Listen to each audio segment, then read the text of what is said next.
Welcome to Remarkable Retail Podcast, Season 10. This one goes to 11. I'm Michael LeBlanc.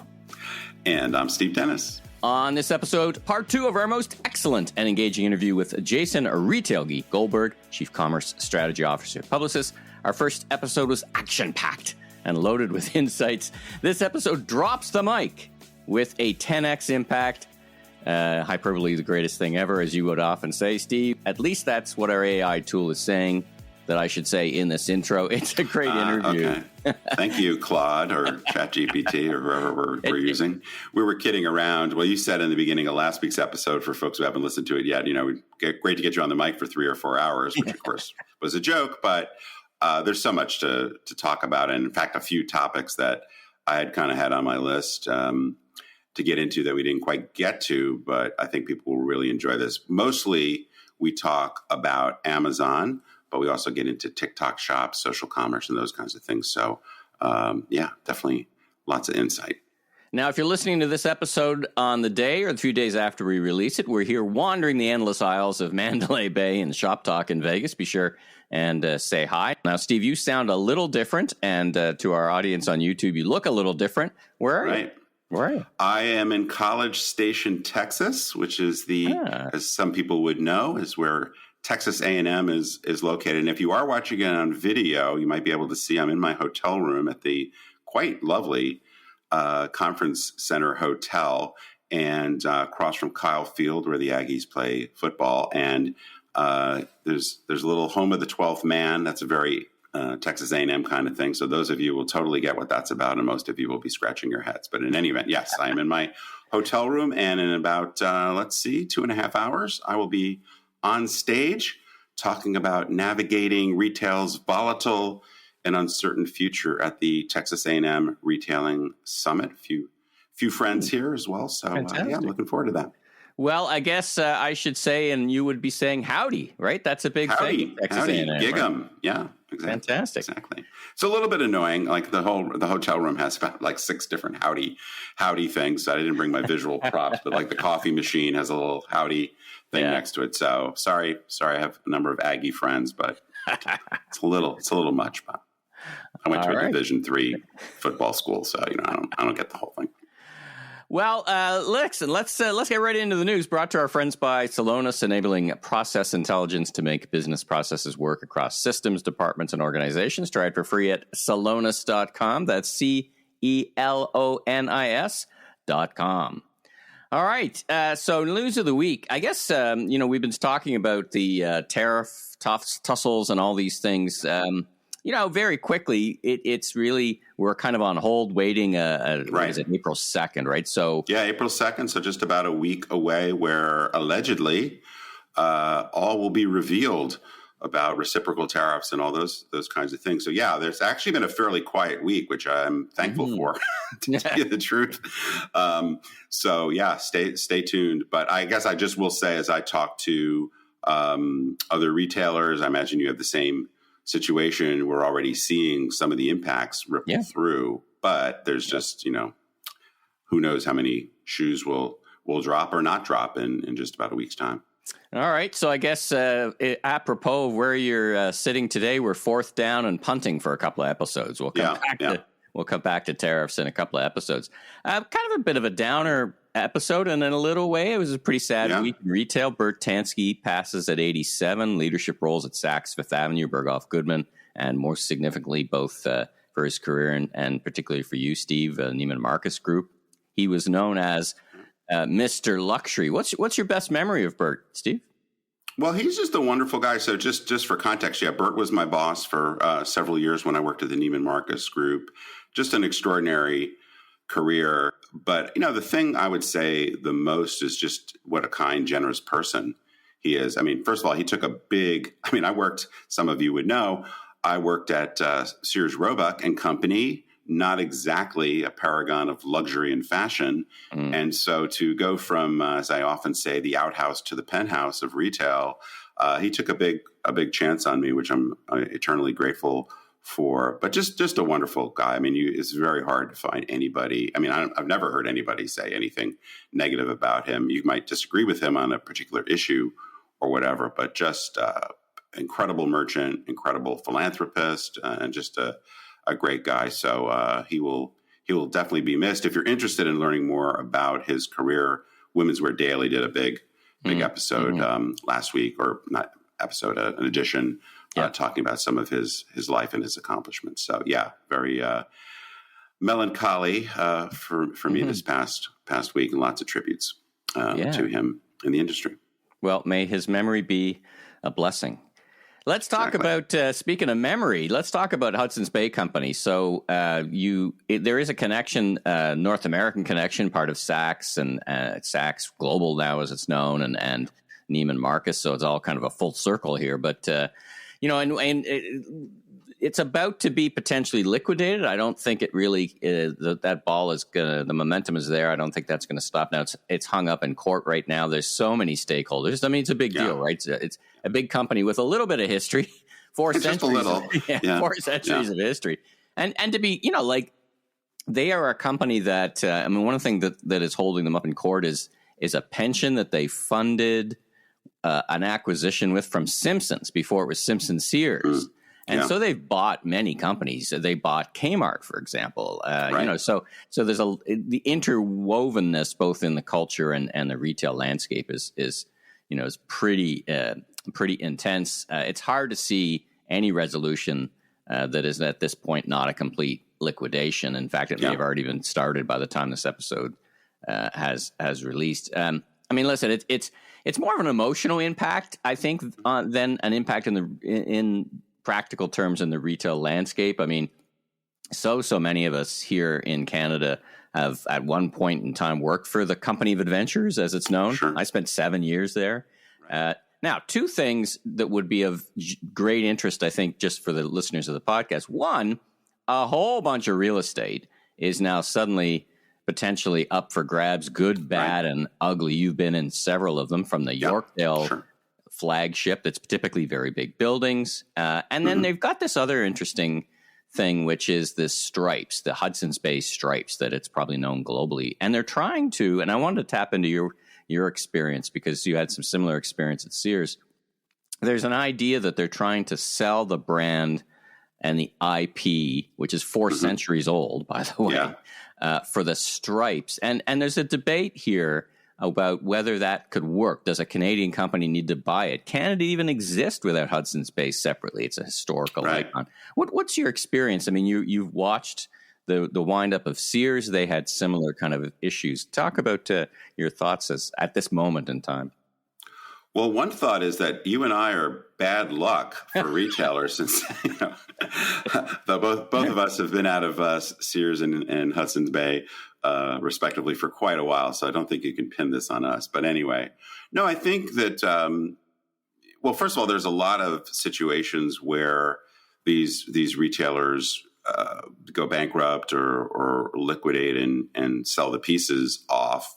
And Sears definitely with Craftsman, Kenmore, maintenance agreement business, there's these assets there that presumably have some value. I just wonder, when a piece of the company is so intertwined with the parent and the parent ceases to exist, what is the long-term value of that asset? So that would be, I don't know enough specifically about stripes to have a very nuanced view, but definitely you can look at brands like Kenmore and Craftsman that got sold off, which, as the retailer performed worse and worse, the value of those private brands performed worse and worse, and then eventually they got sold off and found new homes, and I would say are meaningfully less relevant. And some of it's a demographic thing, right? Right.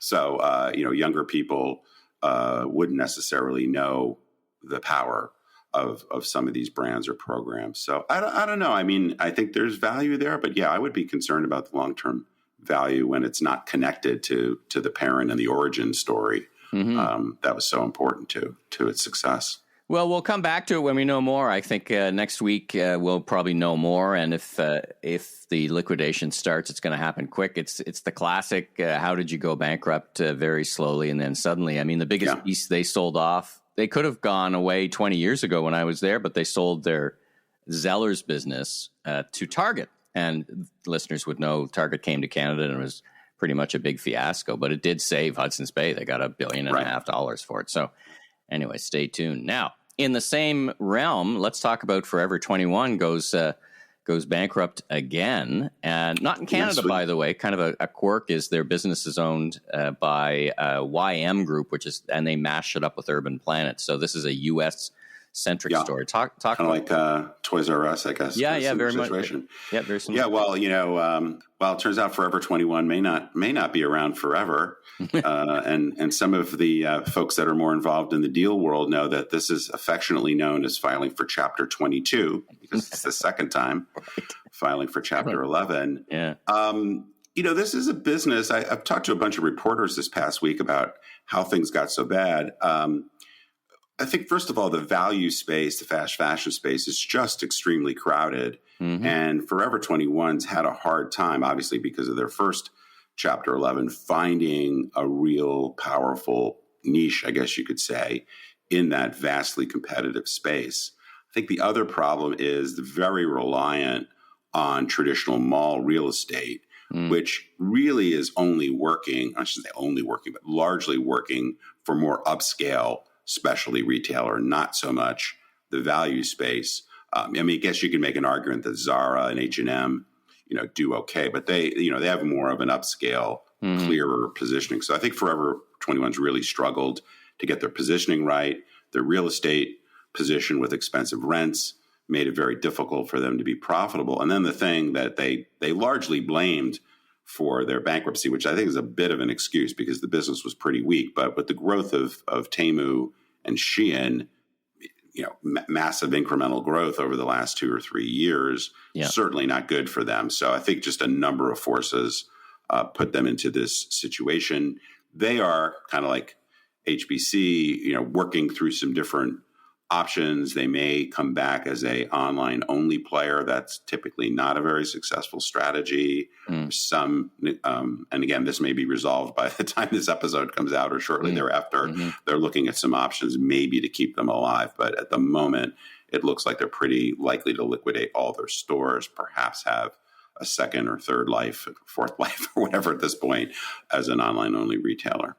There's certainly a kernel of truth that competing against Temu and Shein in that category would be very difficult. But I think your point is more like, well, then step out of the way. Don't compete with them. Don't try to. And I think, as you said, going online, then you're just sticking your chin out, right? Because you're right in their realm. I mean, it really doesn't feel like a great option for them.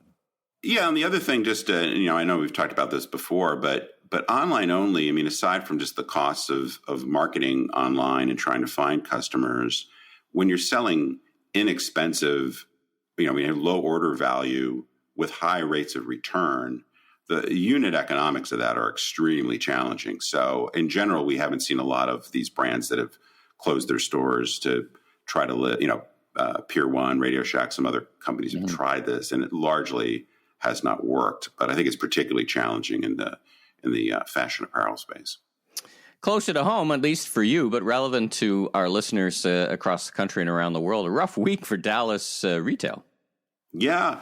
So 2 things I'll just mention quickly. So Fossil, a brand that I'm sure many folks around the globe would know, they've been struggling for quite a while. Their stock actually was under $1, and they were perhaps going to be delisted. So they've been trying to work their way out, got a new management team, including a guy that I worked with for many years, who's a very talented executive, but it's just a tough world. Fossil is very reliant on, they had a strategic misstep of trying to compete against Apple in the smart watch space, but also they're very reliant on some of their wholesale partners, department stores, which of course, as we've talked about a million times, are struggling. So they are closing 20% of their stores, and they are also doing another round of layoffs. So, and making yet another strategic pivot. So we'll see how that works out, but things are definitely challenging there. And then Satish Malhotra, who's been on the podcast, I guess about 2.5, 3 years ago, the CEO of the Container Store, previously senior executive at Sephora and a big contributor to the growth of the North American Sephora business. He's out at the Container Store now. I'm not sure if we talked about this on the podcast, but the Container Store filed for bankruptcy towards the end of last year. Yeah. And they have now exited bankruptcy, but as part of that, well, I'm assuming as part of that negotiation, they are making a change in leadership. So Satish is going to pursue other interests, and we're hoping. Obviously, we wish him the best, but also hopefully getting out of the kind of crushing debt will allow a Container Store to get back on a growth trajectory. But obviously in a challenging market, so we'll see where that goes. But yeah, not a lot of good news in Dallas this past week. That's why I had to get out of town down here. Well, we do have a little positive news about a company we're generally not positive about, Wayfair.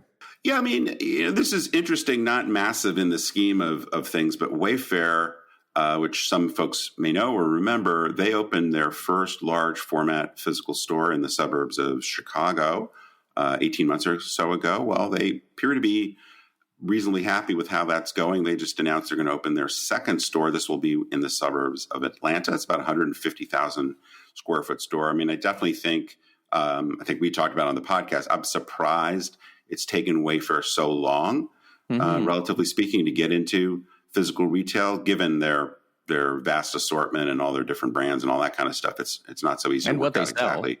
Yeah, the what category they're in, right? Yeah, store should look like. But anyway, it looks like they are at least willing to experiment further. So that'll be interesting to watch. It's not going to be open until next year, so we won't be able to go see that for a bit. But they seem to be talking this up, of this physical store strategy a bit more. So maybe we'll see some other announcements from them in the months ahead. We are at the beginning of the end, so to speak, of retail earnings season. So take us through, Nike jumped out, for example, but take us through what you saw at this last couple of weeks of earnings season.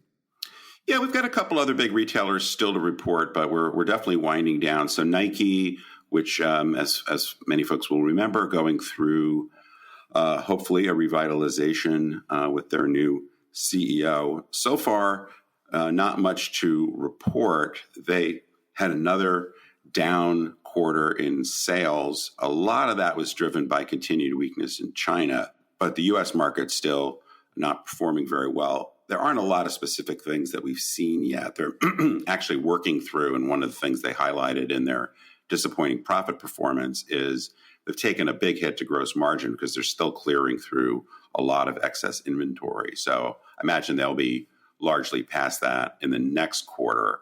But the thing that's also a major potential headwind, aside from just all the strategic repositioning, new product innovation, all that kind of stuff they need to do in the face of lots of great competition from On Running and others, is tariffs. They're very exposed to what might happen. Well, it's already happening with Chinese tariffs, but could potentially happen in some other markets. So I guess the good news is a lot of footwear from other places or other brands is similarly imported. Same situation. Yeah. Yeah. So I don't know exactly the balance from some of their competitors, but Nike's particularly exposed there. So they may not be in a relatively different competitive position, but if prices go up 15, 20%, you have to assume that's going to have some impact on demand when they're already running sales decreases. So some challenges there. Then a couple others I was just going to mention quickly. I was pleasantly surprised to see Williams-Sonoma put up a good quarter because, as we've been speaking about, the home business has been pretty challenged. Now, they're not so big into big ticket furniture kinds of things. They're more focused on kitchenware, cooking supplies, these kinds of things. But they ran an 8% sales increase.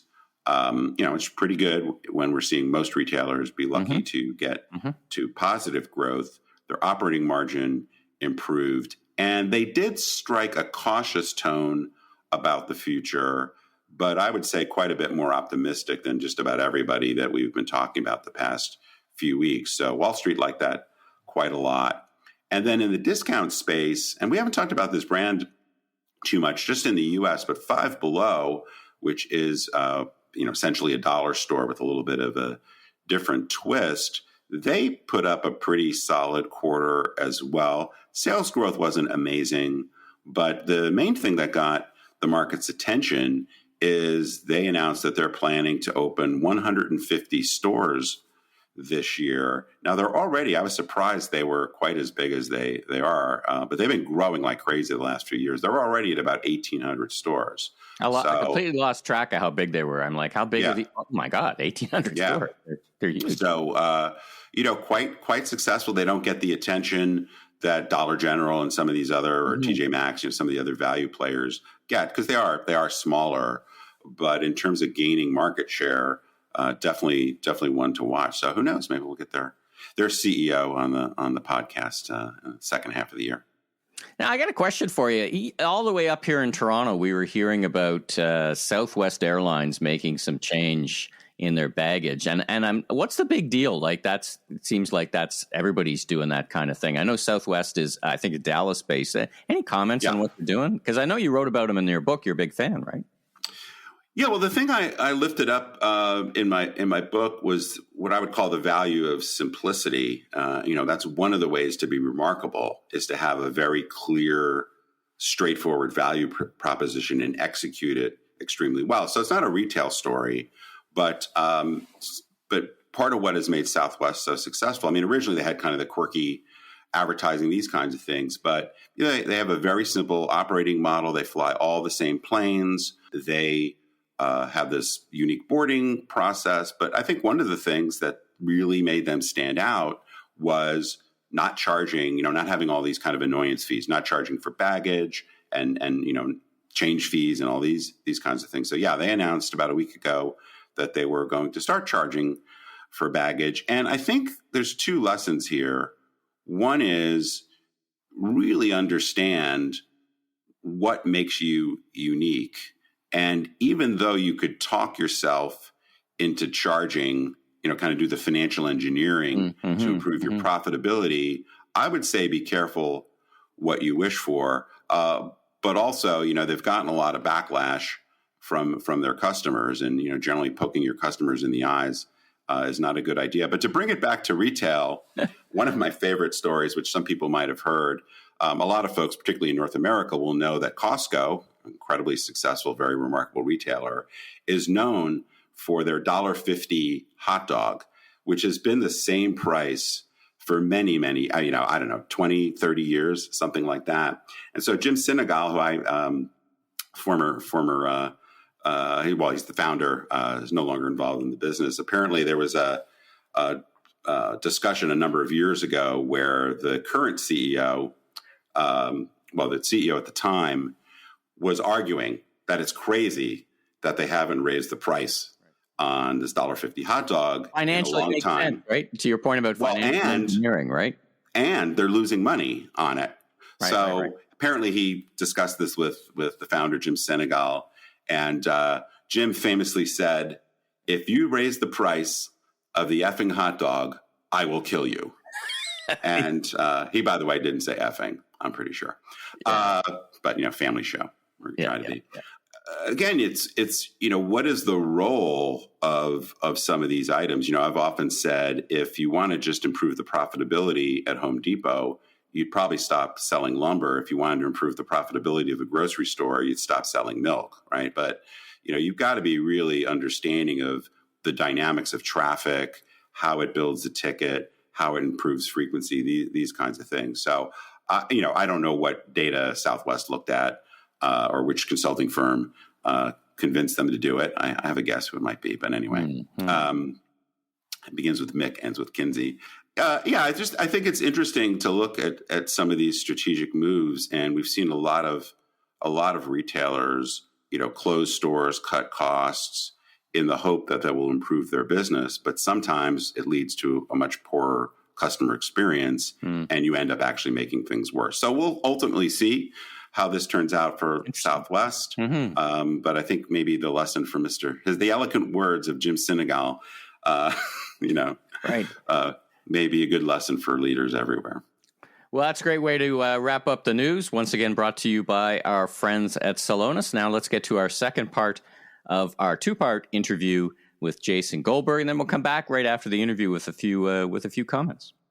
I want to spend a minute on Amazon. You've done some myth busting that people would love to hear about where they actually make money, and it's a lot of media business. I wanted to, with the time we've got, focus in on their physical grocery or just their grocery category in general. I was in their store in Lodi near New York, and I was kind of thinking, wow, this is actually one of the better Amazon physical stores I've been in. It wasn't wonky like that 4-star thing, and I think they're in a pharmacy or perfume place in Europe. But I was impressed at its, I guess you could say, normality. Yeah.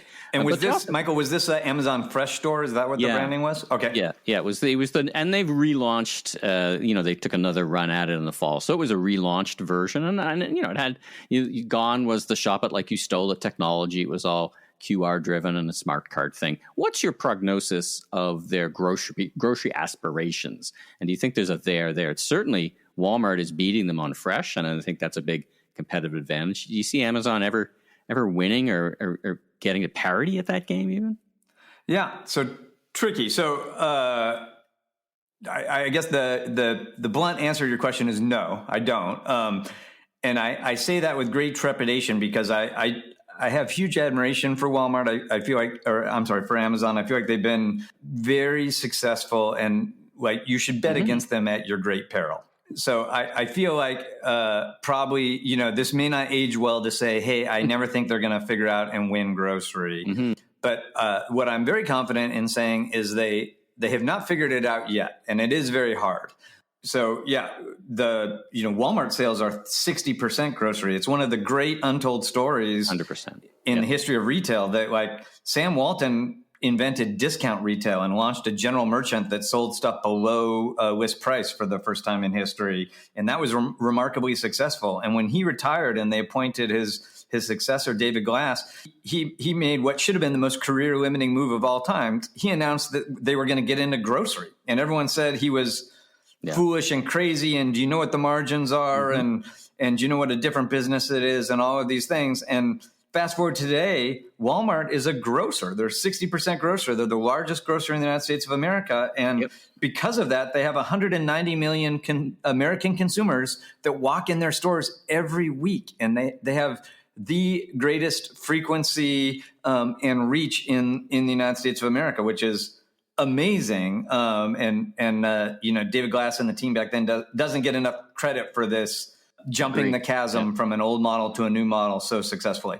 So that being said, I think that's why Amazon is so interested in grocery is it's the biggest chunk of consumer spending that Amazon doesn't have a significant footprint in. And it does have way better frequency than almost any other category of retail. And of course, Amazon is famously in it for the long game, and they're a lot more focused on customer lifetime value than they are, individual transaction conversion. Gosh, if consumers are, go shopping for groceries most often, it's understandable that Amazon wants to be a major player there. And so, of course, they bought Whole Foods, which is not a very significant grocer, and they haven't moved the needle. They haven't dramatically hurt Whole Foods since they acquired them, but Whole Foods has not kept up with the rate of grocery growth since they acquired them. And some would say, including me, they caught a falling knife with that business anyway. So it wasn't like a blooming business at that point. No. But they probably got it at a fair valuation because I think it was well understood what it was. But that was, you certainly can't look at that and go, oh, well, that's figuring out grocery. And then, they launched what a lot of people think was a chain of convenience stores, which was these Amazon Go's, which they had several hundred of at one point. And they had the, novel just walk out technology. Those were secretly restaurants that mainly sold sandwiches. And they sold sandwiches to people that worked in offices. And now that no one works in offices, that's not a very interesting model. They've launched several iterations of grocery. They have a bunch of different brands for the grocery that they've evolved over time, but none of them are super successful. I'm fortunate enough to live in Chicago, which is the primary test market for Amazon grocery, for Amazon Fresh, and so we get the newest remodels of Amazon Fresh before anyone else. And so we have a newer iteration than what you saw, Michael. It's a perfectly adequately executed grocer, but like the biggest problem is not that they haven't figured out a 10% better or worse customer experience than Kroger. They haven't figured out a model. Like you look at different grocers and you have grocers like Trader Joe's or Aldi that are exclusively own brands that only sell their own stuff. You have super low cost grocers like Aldi or Walmart. You have convenience-based grocers like Kroger. It's not, when you go shop the Amazon Fresh, it's like, oh, they've grabbed some elements of each of these different concepts, but it's not clear what they think is going to be the winning differentiator for them. And I think given that like Amazon only cares if they can win at huge scale, if Amazon thought any of these concepts were winning, they would have scaled it way more than they have. So the fact that it's the size it is tells you that it's a work in progress experiment. So I know we're short on time. I had a couple of things I just wanted to run by you, but maybe one of these things. Both answers are not helpful. No, your answers are great. But you talked a little bit about earlier at the top of the show about kind of your mixed, what I understood to be kind of your mixed view of retail media networks, and to tie it to Amazon and Walmart a little bit. Do you think Amazon's grocery aspirations, aside from it just being a massive category with the frequency, like you mentioned, is also tied up with how they think about kind of their full margin? Because presumably a lot of the CPG companies have a lot of advertising dollars, which may make Amazon and Walmart and others look at the margin for the grocery business in a different way than historically people might think about it.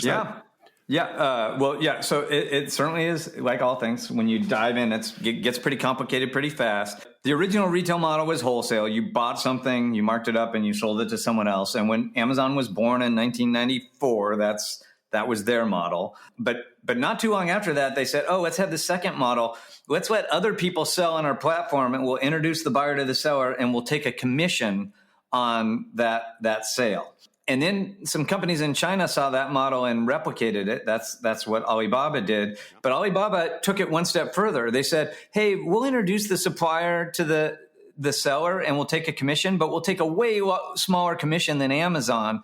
But if that seller needs any advertising to find the buyer, we'll charge them a la carte for all the advertising. And so Alibaba had this hugely profitable business from the beginning called Alimama, which was the marketing arm.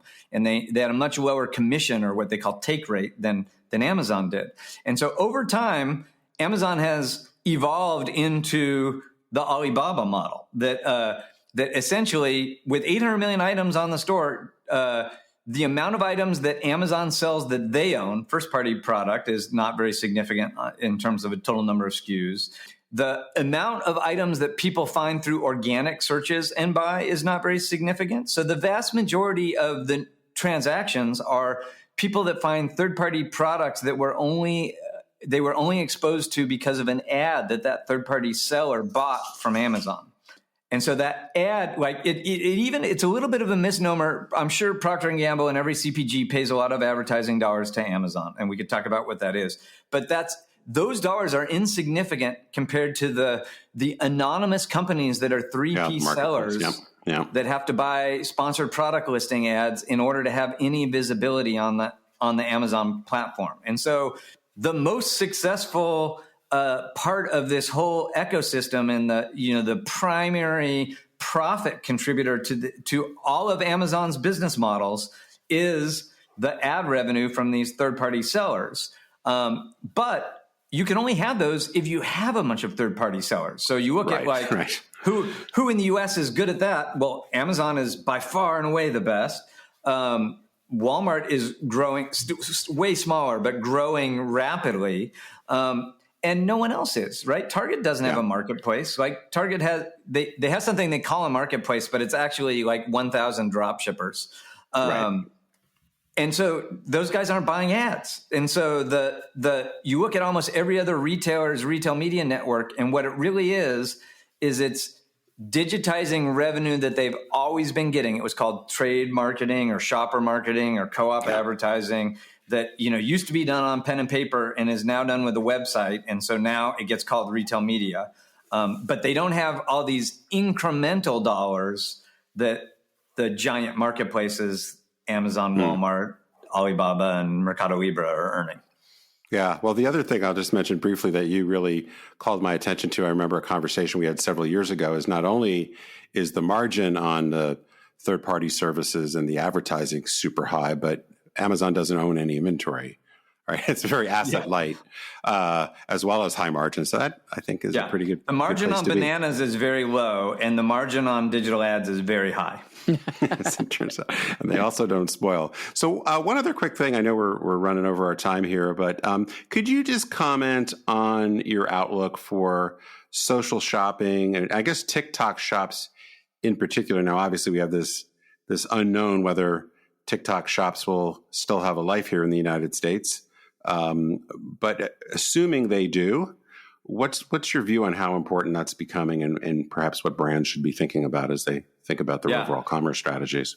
Well, this phrase drives me nuts, social commerce, because it's nobody has the same definition of social commerce. So people talk about it with each other all the time, and you come to find out they each mean something wildly different. But to a lot of people, social commerce means I discovered something on Instagram or TikTok, and then I bought it on Instagram or TikTok. And historically, in the United States of America, that model has not worked very well. It has not been very economically meaningful. Like I launched Pampers Facebook store in 2007. And you may or may not be aware, but no one's buying Pampers on Facebook today. Direct from a Facebook store that doesn't even exist anymore. And so we used to talk about it. It was like, people trying to sell watches at the restaurant, right? Like that it's not that you're kind of mixing these two experiences. And it really didn't work well. And everyone would look to China and go, oh man, there are these examples where it's working really well in China. Maybe China's just a time machine and it's painting a picture of what the future will look like in the US.